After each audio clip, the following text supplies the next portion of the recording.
Tonight marks 4 years since the tragedy in Virginia Beach. On May 31st, 2019, a city employee shot and killed 12 people inside Building 2 at the Municipal Center. And today, people across the city paused to remember the lives lost. First at the oceanfront, families of the victims gathered by the King Neptune statue at 4:06 p.m. for a moment of silence.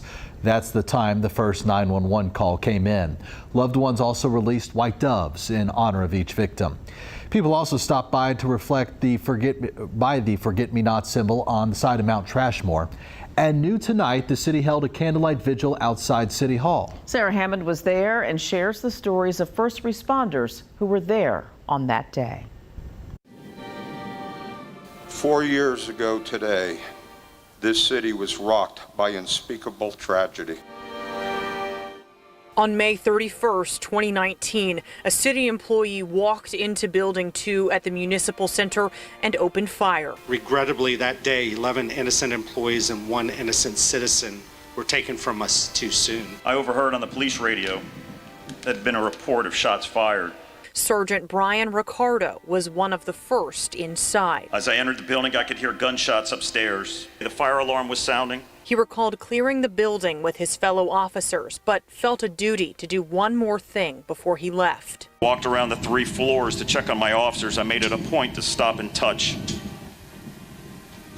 each of your family members as I contemplated their lives and you. Their absence has left an indelible void in our community. And when it did happen, it was even more difficult to see a path forward out of the immediate darkness of grief and sadness. We're bound together by this experience, and in this way, we are a community of survivors. And while no one can take away all you have gone through, we can assure you that your loved one's name and the memory of them will never, ever be forgotten.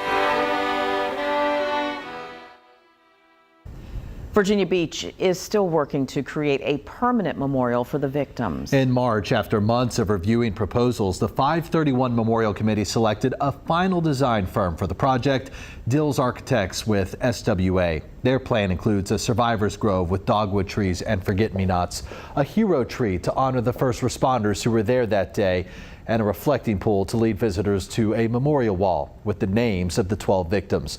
All this would be built in a lot off Nimmo Parkway and Princess Anne Road. And we know this can be a difficult time for many of you who live here, and that's why the VB Strong Center is extending its hours this week. The center helps support first responders and families impacted by the mass shooting. If you need someone to talk to, you can call their main line tomorrow between 5 and 8 p.m.